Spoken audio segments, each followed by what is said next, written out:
The following content is not meant for children. Hello, and welcome everyone. I am Maester Aelix, and this is Aelix's Stellaris Empires.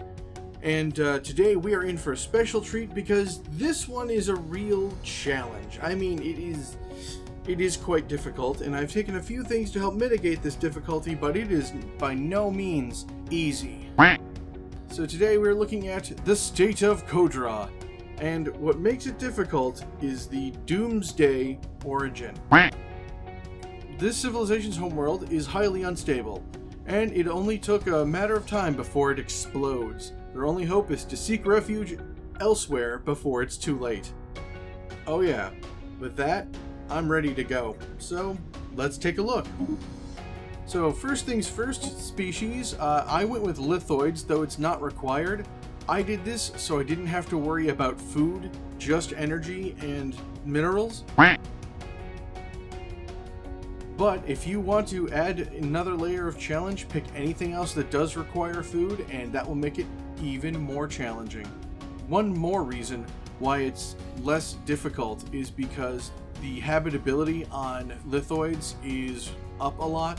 That's very important because the origin will turn off guaranteed habitable worlds, so you're really going to need to find one quick. The name of the group is the Kodra, but species is the Tronzaru. The plural is Tronzaru, and the adjective is Tronzoro. I did not write a biography because the origin did it all for me. I made these guys specifically for the origin, and you can kind of tell from the way things are. Yeah. Right, name list. I went with Lithoid 4 because there's something that tickles me about how a long fancy name on a group that has to do everything quickly just feels so silly, and I love it. Alright, now let's get into the meat and potatoes. The traits. So, lithoid consumes minerals instead of food. Pop growth is down, habitability plus 50%, army health plus 50%, leader lifespan plus 50%, all really good things, but the habitability plus 50 is what's really going to help here. I also made them industrious because we need minerals to eat, nomadic because the resettlement cost is going to be incredibly important when it happens, and pop growth from immigration is, more pop growth, more better. Amenities, because trust me, when you lose your homeworld, you're going to want more amenities, and it's important. And to afford this, I gave them deviance. Governing ethics attraction is hardly the thing I need to worry about in this particular build.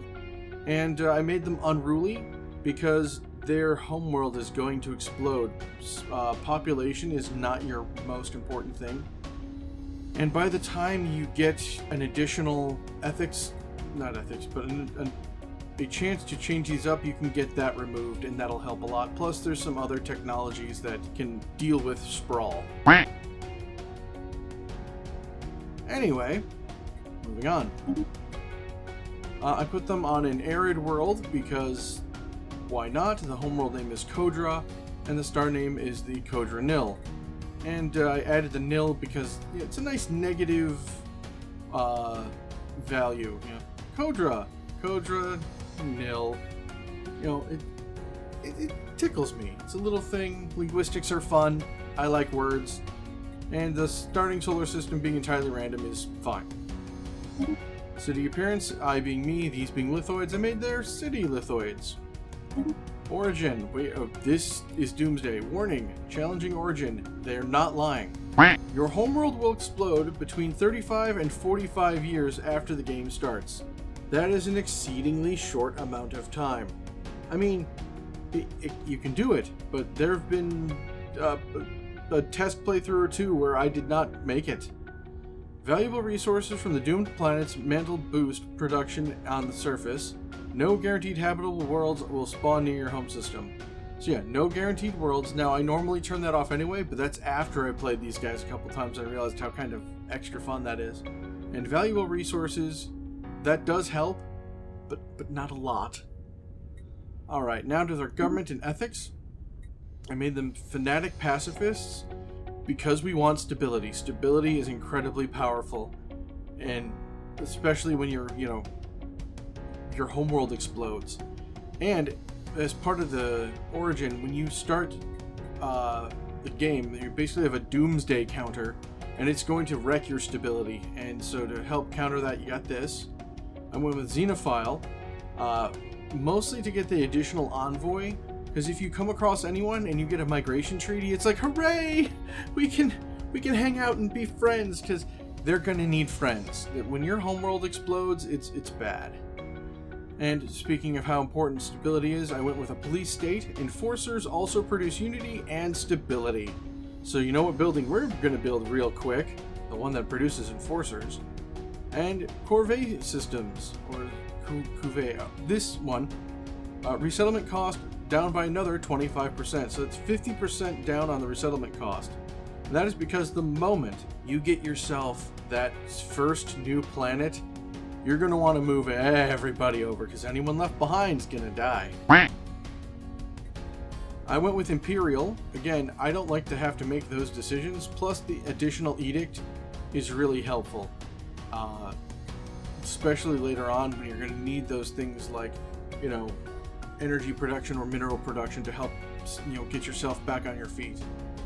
This game basically, this race basically makes you start the game twice, and it's quite interesting. Advisor voice, I have tended to drift over to the diplomat from time to time, because these guys do make friends, but it's not their main thing. It's not like the Raven. So Lithoid is where it's at now, but diplomat's fun. Knowledge, discovery, compassion, integrity, and hot tea. I have a roommate who would agree with all of that. Nothing is impossible to those who would try. Okay. Empire name? We're the Kodran, or the state of Kodra, because we want to remember the homeworld, so our race name is less important. And of course, to the flag and a few other things. I